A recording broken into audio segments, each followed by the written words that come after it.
Montha తుఫాన్తో greater వరంగల్కు వరద ముప్పు తప్పింది. తుఫాన్ తగ్గినప్పటికీ వరంగల్ నగరం ఇంకా మునకలోనే ఉంది. పలు చోట్ల కాలనీలు మునిగి రోడ్లపై నీరు నిలిచిపోయింది. ఎన్టీఆర్ కాలనీ, దుర్గాదేవి కాలనీ, సంతోష్ మాత కాలనీలో వర్షపు నీరు ఇంకా రోడ్లపైన నిలిచింది. వరంగల్ వ్యాప్తంగా లోతట్టు ప్రాంత కాలనీలు నీట మునిగిన పరిస్థితి నెలకొంది.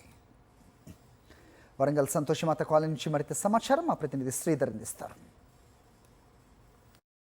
గ్రేటర్ వరంగల్కు వరద ముప్పు తప్పినట్టు చెప్పొచ్చు. అయితే వరద ముప్పు తగ్గుముఖం పట్టినప్పటికి కూడా కొన్ని కాలనీలు మాత్రం ఇంకా జలమయంగానే ఉన్నాయి. దాదాపు 1 ఫీట్ నుంచి 3 ఫీట్స్ వరకు కూడా లోతట్టు ప్రాంతాలు కూడా ఉన్నాయి. అయితే వాళ్ళంతా కూడా ఈ తెల్లవారుజాము నుంచి క్లీన్ చేసుకున్న పరిస్థితులు ఉన్నారు. అయినప్పటికీ కూడా రోడ్ల మీద 1 ఫీట్ వరకు కూడా ఉన్న పరిస్థితి ఉన్నది. హంటర్ రోడ్లో మనం సంతోషమాత కాలనీ ఏరియాలో ఉన్నాం. ఈ ఏరియా కాలనీలో దాదాపు అందరు కూడా ఒక పూర్తి స్థాయిలో మనం చూడొచ్చు. అక్కడ షట్టర్స్ ఆఫ్ వరకు దాదాపు ఒక 5-6 ఫీట్స్ వరకు కూడా మునిగినట్టు కనిపిస్తున్నది. ఇక్కడ కారు చూడొచ్చు, కారు కూడా పూర్తి స్థాయిలో మునిగిపోయింది.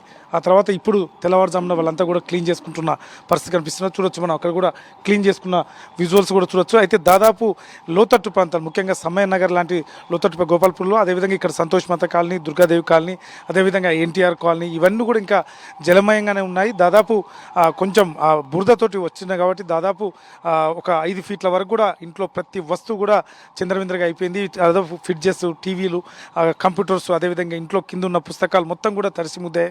చాలా చిన్న చిన్న వస్తువులు కూడా పూర్తి స్థాయిలో మనం కొన్ని విజువల్స్లో కూడా చూడొచ్చు. బీరువాలు, ఇంట్లో ఉన్న టీవీలు కూడా కొట్టుకుపోయిన సందర్భం కనిపిస్తుంది. అయితే వీళ్ళంతా పాటు మాత్రం దాదాపు ఒక 2 రోజుల పాటు నరకం అనుభవించారని చెప్పొచ్చు. ఎందుకంటే వాళ్ళకు ఈ వరద వస్తుందని ఎక్స్పెక్ట్ చేయలేదు. వరద అన్ఎక్స్పెక్టెడ్ రావడంతో వాళ్ళు ఒక షాక్ అయ్యారు. బయటికి రాలేని పరిస్థితి. ఎన్డీఆర్ఎఫ్ సిబ్బంది కూడా కొంతమందికి లోతట్టు కాలనీ వాళ్ళకి సాయం చేశారు. కానీ వీళ్ళంతా కూడా పైనుంచి బిల్డింగ్లో ఉండి ఉన్న అంత ముందు తెచ్చుకున్న వంటలు చేసుకున్న పరిస్థితి చూడొచ్చు మనం. ఇక్కడ ఒక అతను, చెప్పండి సార్, ఏం జరిగింది అసలు, ఎట్లా షాక్? సార్, ఇది కొత్త ఏం లేదు, పాతది అయిపోతుంది. మాకు మామూలు అయిపోతుంది. గల పాలకులు, ఏ పాలకులు, ప్రభుత్వాలు మారుతున్నాయి. కాంగ్రెస్ బీఆర్ఎస్ పోయింది, బీఆర్ఎస్ కాంగ్రెస్ వచ్చింది. ఏ ప్రభుత్వం వచ్చిందా దీన్ని పడుచుకుంటలేరు. చిన్న సమస్య ఇది, నగరం నడిబొట్టున్న సమస్య.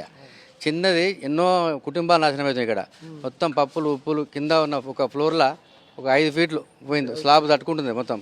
ఆ లోపల ఏరియా మొత్తం స్లాబ్ ఒక 5 ఫీట్లు తట్టుకుంటుంది. కానీ దీన్ని ఎవరు పట్టించుకుంటలేరు. వరంగల్లో గుడిసికొట్టు చెరువులు, దీనికి ఏంటంటే ఒక చెరువు తర్వాత నిండి పోతుంటాయి. ఇట్లా పైన బట్టపల్లి చెరువు, కొండపూరి చెరువు, మొత్తం 7-8 చెరువులు ఉన్నాయి పైన. ఆ చెరువు నిండి వచ్చి కాకతీయ వాస్తవానికి బద్దగా చెరువులో పోవాలి. బద్దగా చెరువు పోక చేసినట్టు దీన్ని ట్యాంక్ బండ్ చేశారు. ఇదివరకు కట్ట చిన్నగా ఉండే బొర్లిపోయేది. దానికి 2 షెడ్యూలు ఉండే. ఇప్పుడు నగరం విస్తరించింది. ఆ నీళ్ళన్నీ ఇటు వస్తున్నాయి. నీళ్ళు వచ్చే మార్గం లేక బొందివా ఓన్లీ ఇప్పుడు 160 కోట్లు అని చెప్పి ఆ ప్రభుత్వం పోయింది.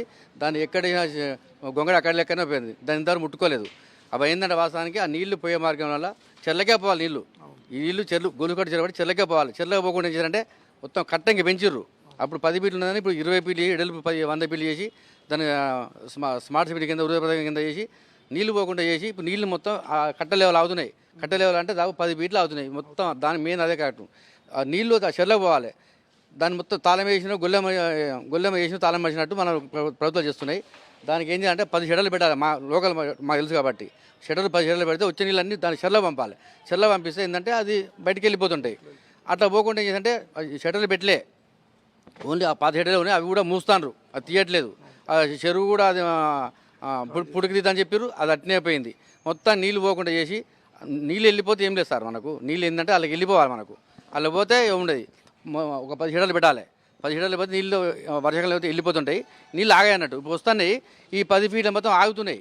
ఇది ఈ సంతోష్ మాత టెంపుల్ ఏరియాలో ఈ విధంగా కనిపిస్తున్నది. అదేవిధంగా ఇంకా ఎన్టీఆర్ కాలనీ, అదేవిధంగా దుర్గాదేవి కాలనీ, ఇంకా లోపలి పోతే బీఆర్ భగవందాస్ కాలనీ, అదేవిధంగా ఇవన్నీ చూస్తే మాత్రం ఇంకా చాలా 2-3 రోజులు కూడా పట్టే అవకాశం ఉంది. దాదాపు చూడప్పుడు ఇది లోతు ఉంటే దాదాపు 3-4 ఫీట్ల లోతులో నీళ్లు ఉన్న పరిస్థితి. అయితే ఈ 3-4 ఫీట్లు పోవాలంటే బొందివాగు పూర్తిగా తగ్గాలి. తగ్గిన తర్వాత పూర్తి స్థాయిలో వెళ్ళిపోయిన తర్వాత మాత్రమే వాళ్ళు ఇల్లు క్లీన్ చేసుకునే పరిస్థితి మనకు కనిపిస్తుంది. మొత్తానికి వరద బీభత్సం మాత్రం చాలా మొత్తం ఎక్కువ మొత్తంలో నష్టాన్ని మిగిల్చిందని చెప్పచ్చు.